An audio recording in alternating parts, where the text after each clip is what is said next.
Hello everyone, happy Friday. Good afternoon. Afternoon, I hope you're getting ready for this big storm that's blowing behind us. I don't know if you can hear the wind at all. I think right now if you look back behind us, it's actually like some snow and it's just nasty. Some mixed, as usual. Mixed nastiness going on. It seems like every time we do these things, it's basically crappy. No bones about it. Just lay it right up there. I guess we got to lay out some positive news. Yeah, we have some positive news. We got a lot of positive news. Yeah, we do. Today we're going to be talking about Staten Island institutional properties, the fate of them, and we're also going to be talking about mortgage rates and the stock market, and I guess a little more about this storm.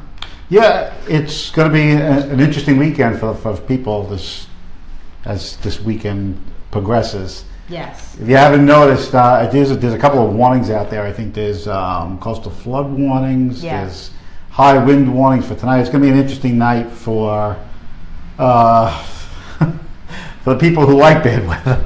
But it's Which definitely he's one of them. Yeah, it's always a hobby just to kind of follow these things. But it's honestly, I think it's especially for people like in coastal areas. I think it's a big concern. It's concerning, definitely. I think for the first time in a while, I think when we talk about moderate coastal flooding situations for the coastlines of Staten Island since Hurricane Sandy, there really hasn't been anything too significant. But again, I think one of the things is that coastal concerns and people living along the coast still have to progress with the forecasts. Yes. And pay attention because it's definitely something you don't want to be traveling in. And it's going to be going until tomorrow believe it or not, correct? The National Weather Service has issued a high wind warning of, I believe it's around 60 mile per hour wind gusts tonight after about 9 p.m. and those who I heard up to 70. Yeah, in some parts of the area as you go east, you're actually going to get even higher wind levels, but we're not talking about wind levels here somewhere on the order of hurricane force or near hurricane force, and that's probably the most since the highest wind speeds we're talking about since Hurricane Sandy, but is not going to be anywhere near on the scale of that. So I mean, from that, it's hard to kind of repeat that again. We wouldn't want that, but for people out there, you should pay attention to your National Weather Service forecast, the Weather Channel. There's a plug. But National Weather Service is, I believe, NWS. No sponsorship. .gov, which is you get the real insight into those into the weather forecast for your local area. So pay attention to them. It's important. Yes. Keep on the ball. Don't travel if you don't have to. Just stay safe. She really wants to go home early. Well, yeah, I got in a little bit early today, actually, so that I could get out of here before 6 is when it starts. So right, get home as soon as possible. You Florida kind, you're not used to like these type. I mean, hurricanes. Are you kidding me? Don't even go there.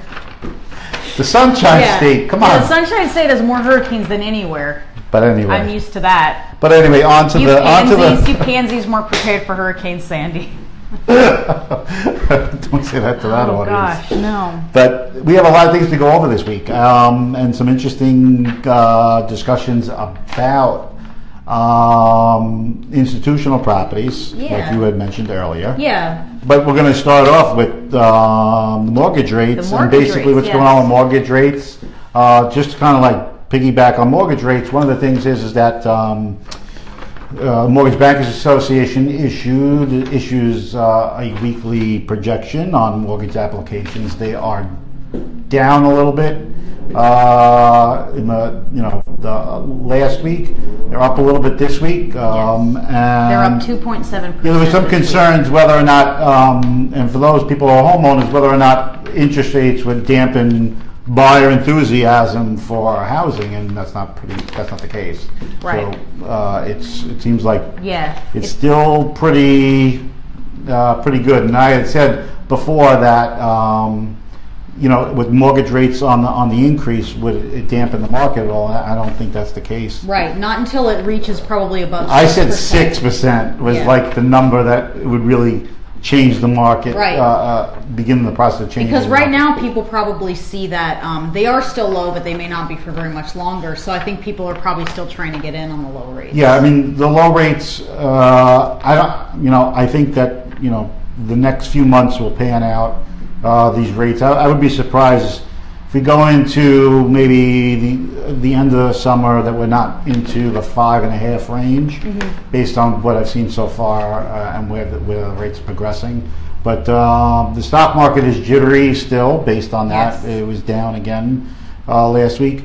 But again, it's really up and down based on not anything too concrete to be concerning about the general economy, except for the fact that inflation is a concern for the Fed, and it seems like every time the Fed makes an announcement, the stock market is literally just like hanging on the Fed's words. Round and around we go. Yeah, but there's nothing really in that sense too disconcerting about any real hard-hitting problem with the general economy. Fundamentals about the economy. Yeah, it's down about 1,000 points, give or take, from its high, but it was so high that it's still very high as of right now.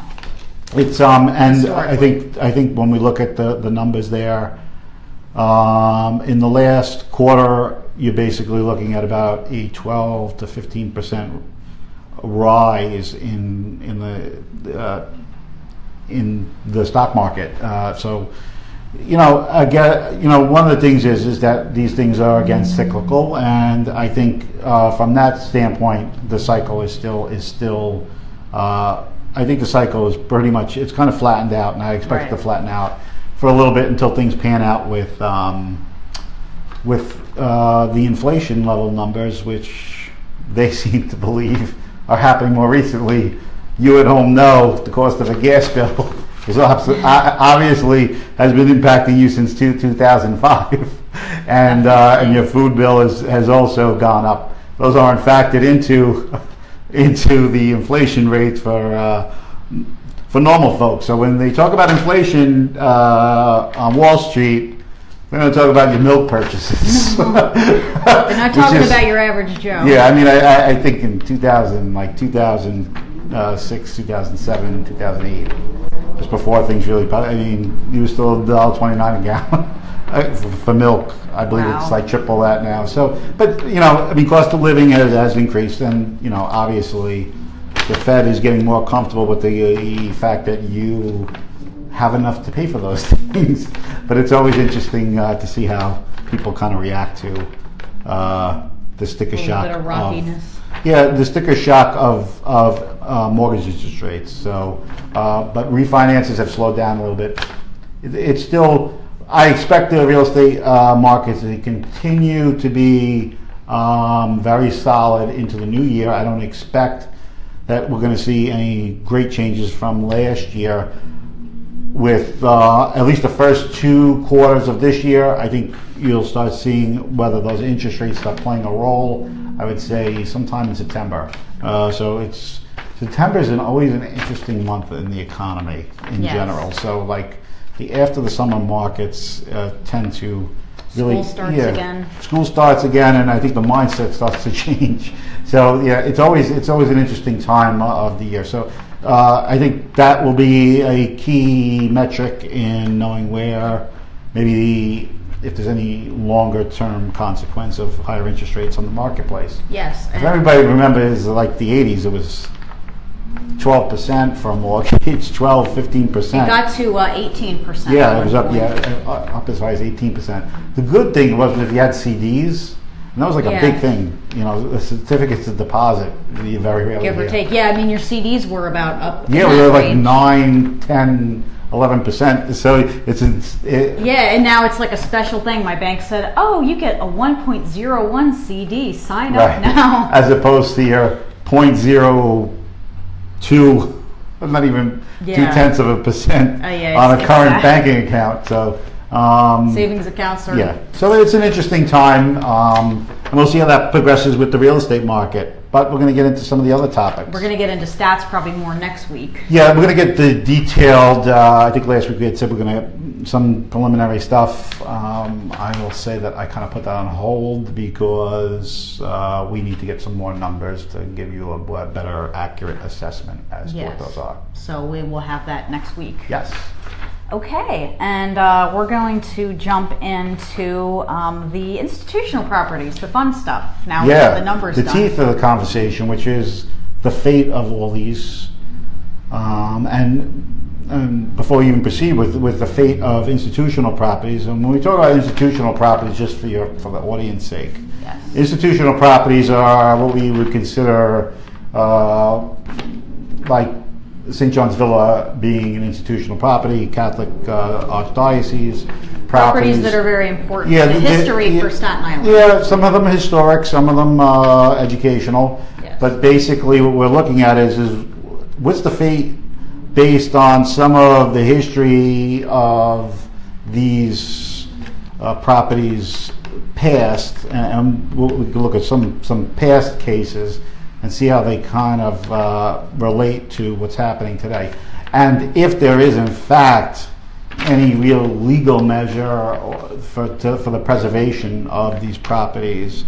So I know for Staten Islanders who know that this is a big concern of theirs, and usually when it comes to development of institutional properties, one of the biggest things is whether or not they can be saved.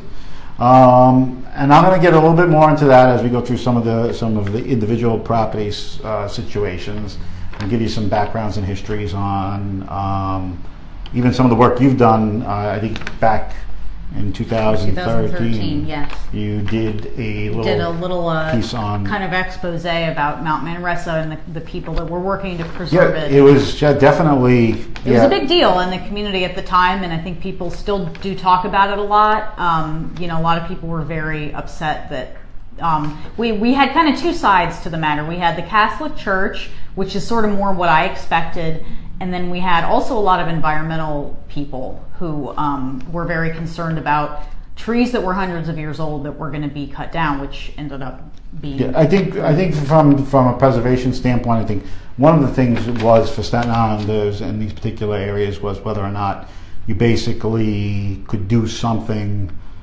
by law in order to prevent this from happening. And there's a recent article, obviously, in article in the Advance about the fate of Mount Manresa, the naming of those streets. Naming of the streets. This is very interesting. Why don't you just run through that? Run through the names of the streets and why that was done. So our borough president, James Oddo, was peeved about the whole project and decided that he was going to kind of seek revenge against the Savo Brothers, who are now the owners and the developers of the property, and named the streets himself. Now, as Anthony and I were discussing, these are private streets, but it was determined by the city in a court ruling that Oddo can name them whatever he wants. Yes. So the names that he chose, he broke. They're interesting for sure. He broke out a thesaurus because these are not words that most people know, nor would they know driving along the streets or living there, most likely. But one of them, let me find it, is Cupidity Drive. Now, cupidity means inordinate desire for wealth. Forbury Lane, I think that's how it's pronounced, defined as trickery and deception. And Avidity Place, derived from the Latin avidita, meaning greed. Yeah, so, not mincing words here, is he? It's a Staten Island story. Yeah. These things happen here. Yeah. You can't make this stuff up. No, I mean, it's an interesting plight between the development community and sometimes in the political community and the preservation community, how these kinds of things kind of really come to a head. And one of the interesting things about this is, there's a balance to this. And I think when you talk about saving properties, and this is where I have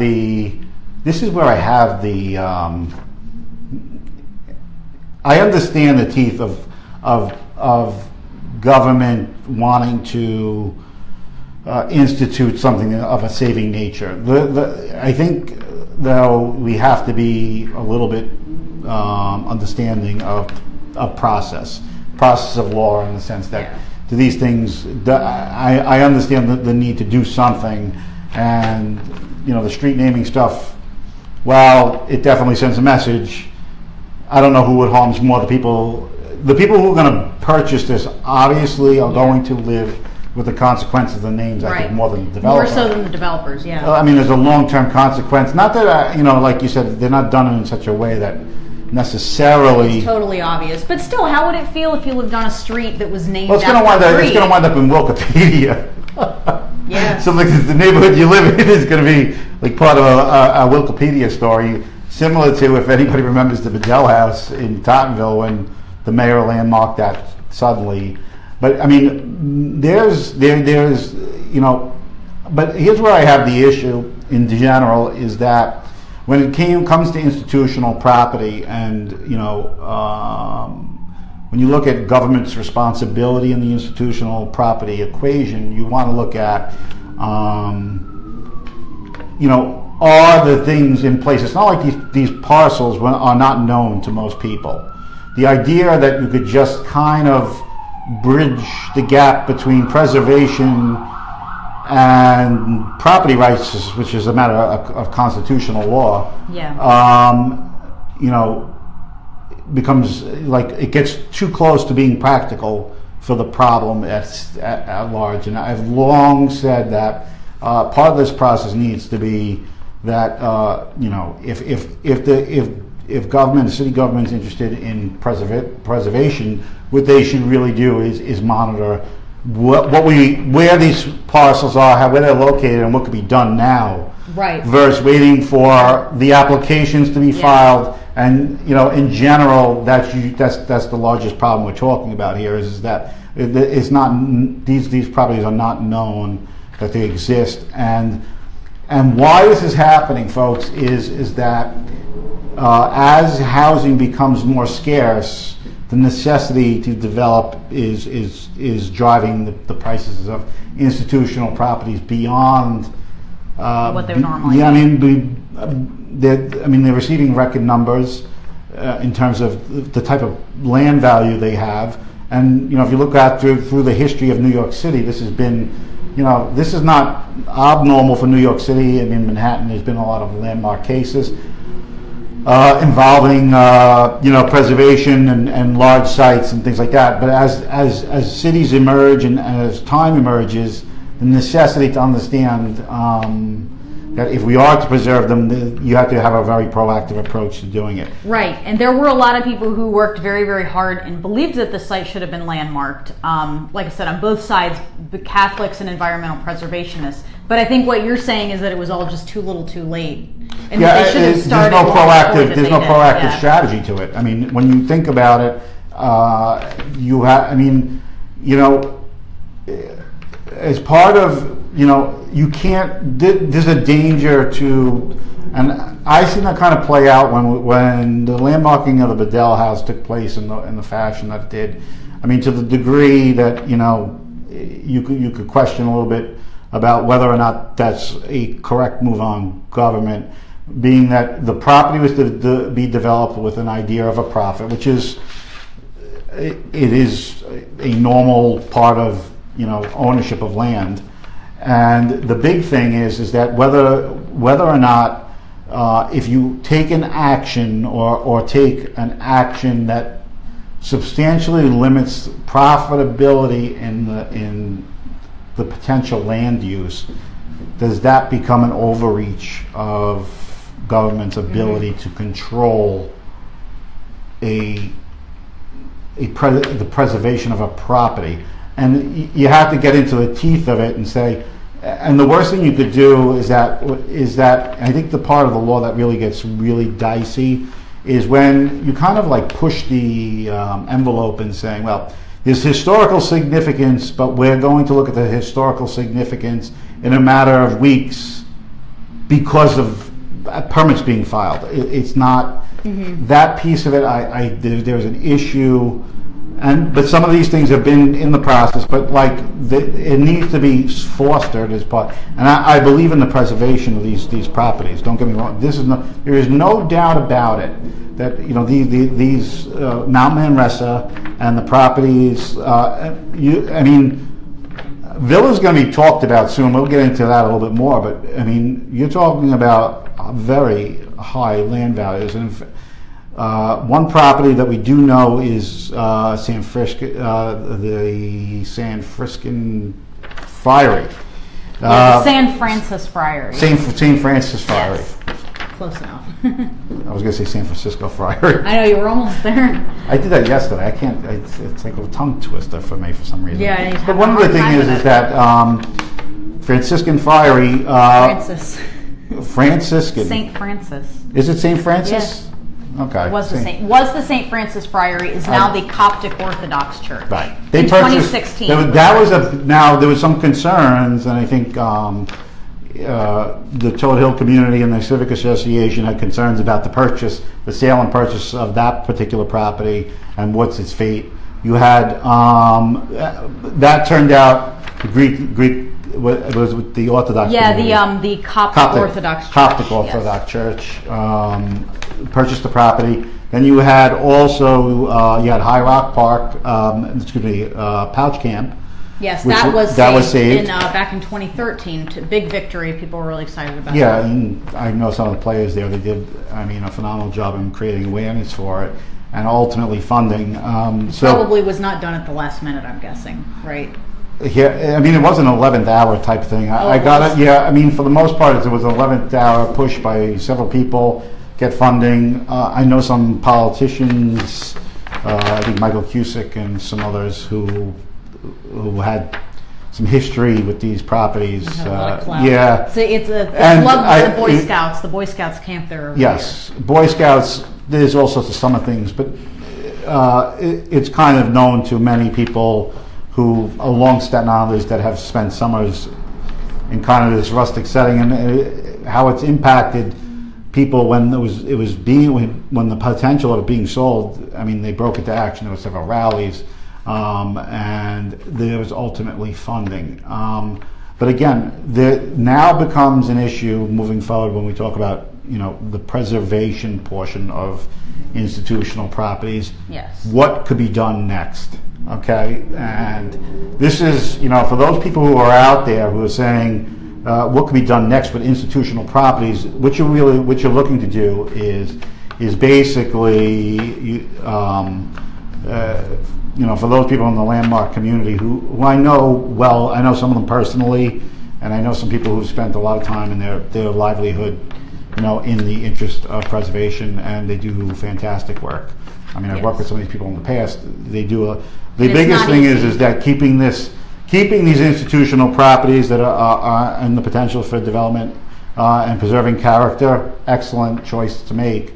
The question becomes is that make sure processes with seeing if there's landmark qualities to the places that do have landmarks type stature, actually get them.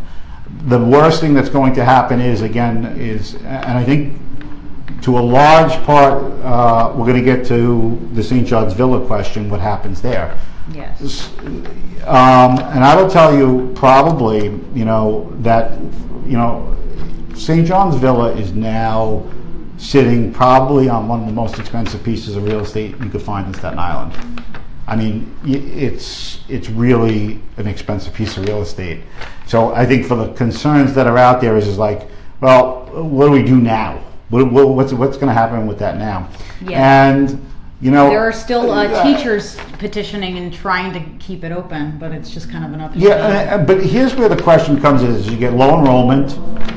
It's been declining for a while. A lot of the archdiocese institutions around Staten Island, especially on the North Shore, have consolidated, moved on, and St. Mary's in Rosebank. There's St. Peter's School for Girls also. St. Peter's Girls for Schools. So we're talking about, in general, we're talking about very expensive parcels of property. Yes. Now the question becomes is what's to be done? the fate really is where the fate of St. John's Villa lies. It basically lies in the ability either for a public institution to take over either a public school entity using the facilities for something of a public nature.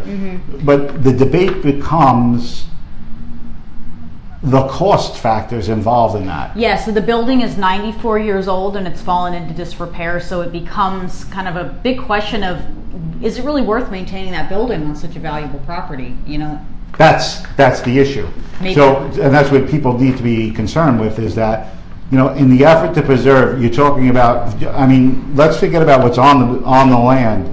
You know, you purchase a property like that and the building is disrepair, you have millions of dollars just in its renovations, just to make the school probably not fall right almost up to code in order to occupy it. So you have that factor, and you're talking about a residual land value that is probably pretty egregious if you were to say, well, the city or the state could pay this, could purchase this and sell it to someone else, or even, you know, for the use of public use. I mean, you have to assume that the archdiocese is going on fair market value, or to the degree that it's possible.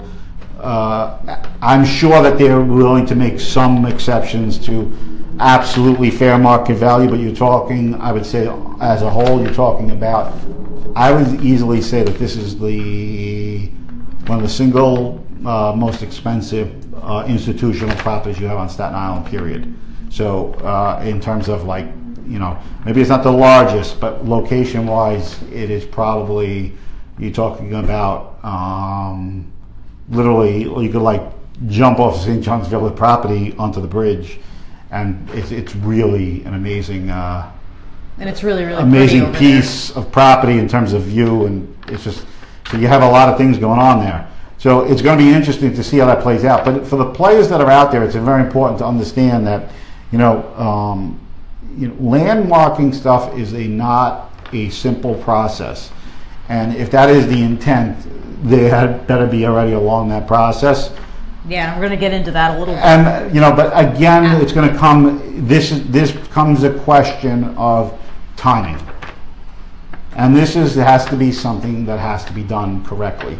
It comes down to timing. Is this being done as a way of, it is not done with the necessarily spirit of, if you wanted to landmark the property, this should have been decided, I would assume, at least 3 or 4 years even before. You're talking about, well, now it's closed, now what happens? Now let's jump into the next simplest decision by using a law which is for the purposes of historical significance. And not to say that St. John's Villa is not of historical significance. I'm sure a lot of schools are. The question is that, you know, every institution doesn't necessarily warrant it. Yeah, and it's really a matter of prioritizing, because the Landmarks Preservation Committee will get together and have these regular meetings, and they have to decide, you know, like, for example, the next one I wanted to talk about was Princess Bay Lighthouse and also Snug Harbor, which in 2014 there was a decision made. There were 96 different landmark properties all over New York City, and the city had to decide, you know, which ones they were going to landmark and which ones they weren't. And basically in 2014 it decided not to purge these structures, but it didn't really protect them either. And then Snug Harbor almost closed the next year in 2015 due to lack of funding. So an interesting update to that is that in 2016, Snug Harbor had 8 landmarked buildings already, so the city decided, since it was city-owned, that it didn't need further protections. It's doing okay for right now. They have enough revenue coming in that it's doing all right. Princess Bay Lighthouse was a success. It was officially landmarked in 2016, and that is on Mount Loretto property. I think in the last few years, it definitely has been a very key part of some of the preservation of some of these properties. But it's going to get into the next question is the thirst for development is pretty ripe in New York City. Finding available property, being so high. You know, living costs being as high as they are, these properties are going to become even more valuable as the land constraints continue. Yeah, we don't have enough housing for everybody as it is. Yeah, this is something that, and probably to a large degree, people hate talking about is where do you put people? You have to grow. There has to be a growth in the and for those people who kind of understand how cities kind of work, and I think one of the things is that when they talk about like preserving things, and yes, we don't. I'm in Staten Island for all my life, so I definitely appreciate what it was, and what it is today. But changes are going to occur. The problem is that we have to take the time to realize that without significant changes to how we kind of lay out our land structure in terms of zoning things correctly, the only thing we're really going to do is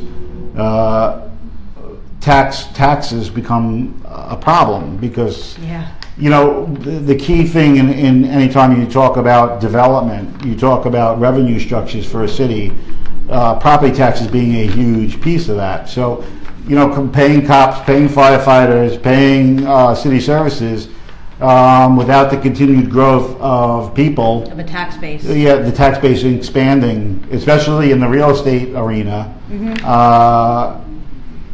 You're going to have to pay more for them. Yeah. And that's the odd balance. It's the odd balance that, unfortunately, when we talk about development and the need for it, or sometimes when you talk about whether or not you're looking for development that's necessarily appropriate, you have to really look at it is that we have to make development available as a way of the health of the economic viability of a city. Right. You brought up an interesting point earlier.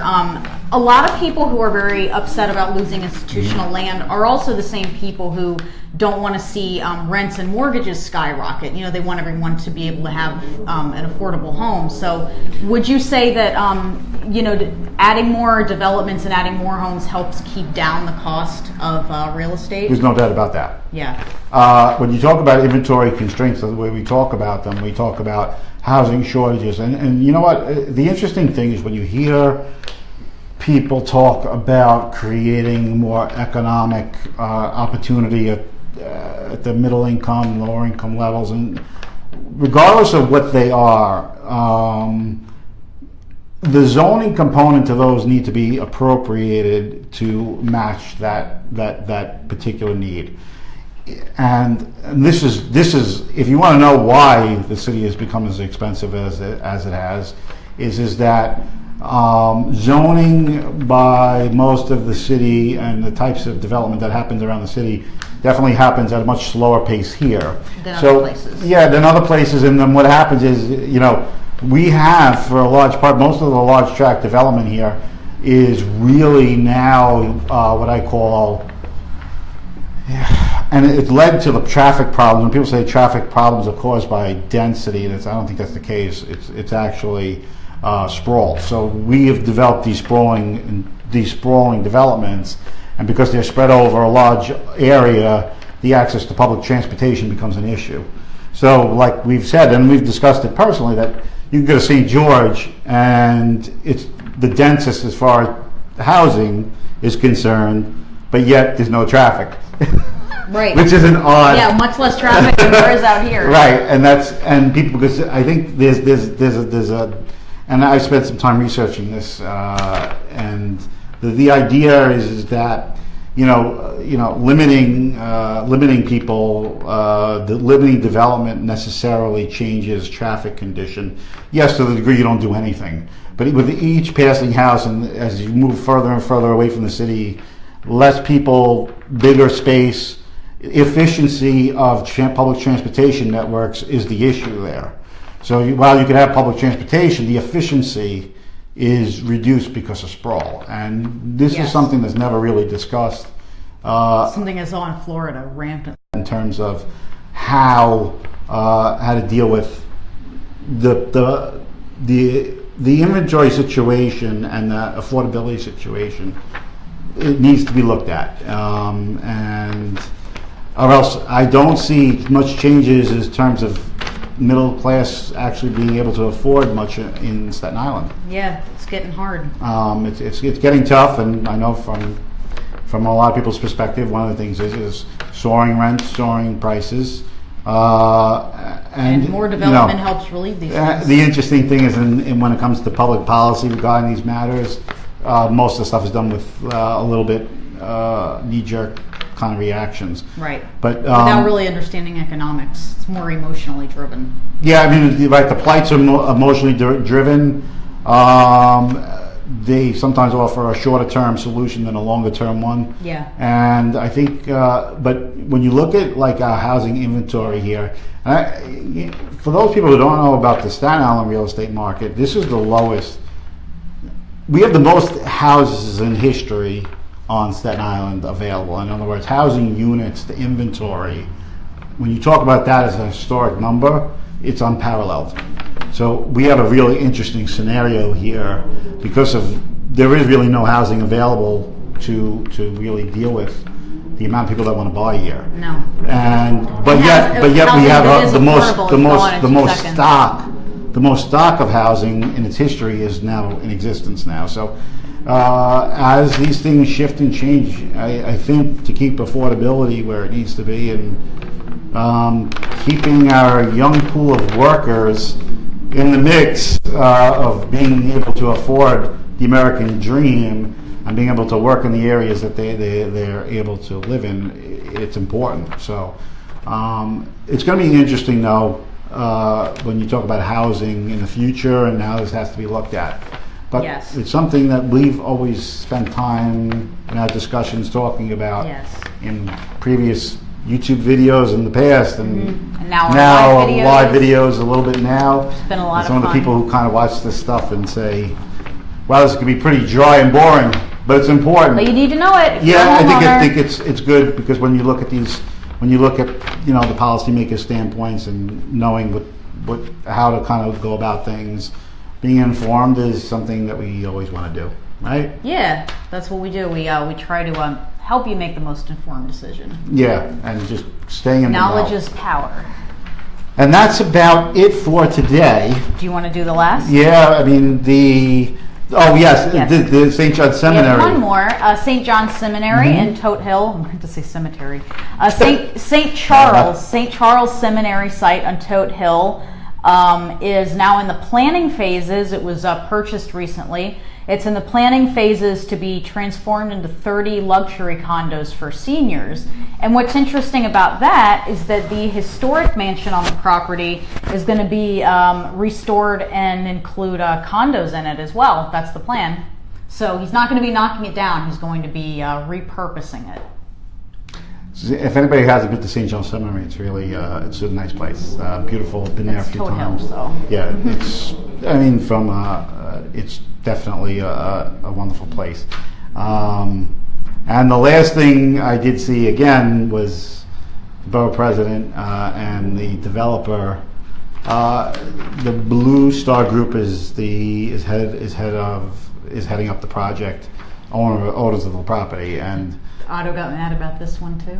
Yeah, it was in the news recently that there was some type of agreement, or the perception that there was some agreeableness to the idea that if it was made inclusive for senior housing, would it meet zoning codes, which it doesn't.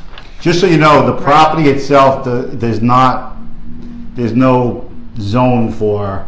It's only zoned for detached housing. He's trying to get it rezoned to build condos there. It's so it doesn't fit. It doesn't fit the zone, and now there's alerts to see who's where this one goes.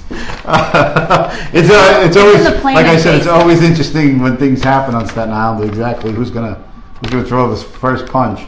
But what's going to happen is that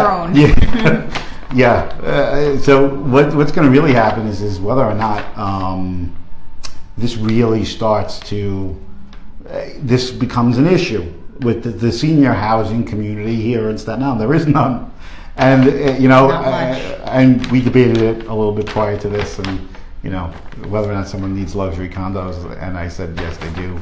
They probably sell for a fortune because they won't have a problem selling them. And there's only 30 of them, so this is not going to be a huge development. Yeah, but I mean, if you talk about 30 in that little space, I could guarantee you. It says 2 or 3 buildings. It's not.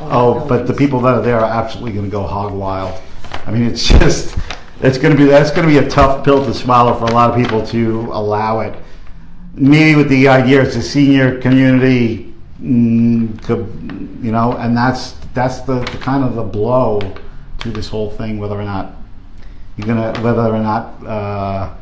it's a need, and whether the political will versus the public need versus the local interest, and it's like a 3-part series, and there's never consensus. So it's an interesting piece. I mean, it's an interesting thing to see how that plays out. If you want to, I won't be a betting man in this. As to know what the plight is. No. The only benefit is that it's not an election year. So there may be something that could be done, but I don't think that, knowing the total community, and I know Speak carefully. They're pretty adamant about their preservation. And their privacy. Yeah, and 30 luxury, whatever. 30 on that property is on a small property. Yeah. But I mean, and the interesting thing for Blue Star Group is now they're sitting on a piece of property that I don't know how much viability is in the land itself with that, in terms of making a profit on the investment that he made there. So it's a real interesting take. I'm betting that he will. You think he will do pretty well? He's not. The research that I did didn't show he was meeting a whole ton of resistance. I mean, the Blue Star Group is. I think they did. I think that's Costa, who built several of the larger developments. St. Edward's Point is one of them, and they basically. And they headed up some other developments. I can't mention them all. There's quite a few. Mm-hmm. But again, it's really who gives the green light, because one of the provisions under the zoning law is that the city planning board will hear zoning variances specifically dealing with age required. Elderly or senior housing as part of the change or willingness to change the zone. Yeah. But again, it's something we'll be talking about in the future. I could be rest assured, but it's always fun. It's always fun on Staten Island. It is. So anyway, obviously, and if there's ever a topic that you'd like us to cover or speak about, message us or throw it in the comments. We'd love to read your suggestions, of course. Yeah, and it's always we have a lot of time, a lot of fun discussing these topics beforehand. It gets pretty. We try to pick fun stuff. Yeah, we pick fun stuff. We argue a lot. But all good fun. But it's all in the best interest of you guys. So make sure you just stay tuned and see what else we have available in terms of information about everything related to real estate. Yeah, next week's going to be real interesting to see how the stock market affected housing statistics. I'm interested. I want to know. She's always interested in it. I'm interested in the dry stuff. I don't think it's dry. It's okay. Well, we'll definitely get you over the hump in terms of finding kind of your anecdote to the state of the economy, because I know it's something that you always talk about. But that's a long story. No anecdotes. We're going to talk stats. But we're going to have the stats for you next week, a full slate of them. So, you definitely want to keep watching, and we're going to have some fun. And will it be up as much as it was last month? Because we'll find out soon. I expect that. We had a jump of quite a bit. It's going to be up. It's going to be up, and that's a relative term these days. It'll be up quite a bit. And I don't see any changes, really. So, Guys, thank you again for watching. Hopefully you'll catch us next time, and we'll actually talk, keep talking about good, real topics and not making anything too silly out of this. But a little bit of silly. A little bit of silly. All right. Again, thanks for watching. Okay, we'll see you next week. In. Next Friday. See you next Friday. And hopefully it won't look like this outside. Yeah, no storms. At least we'll get you through the storm and entertain you hopefully a little bit. All righty. Alrighty. Bye.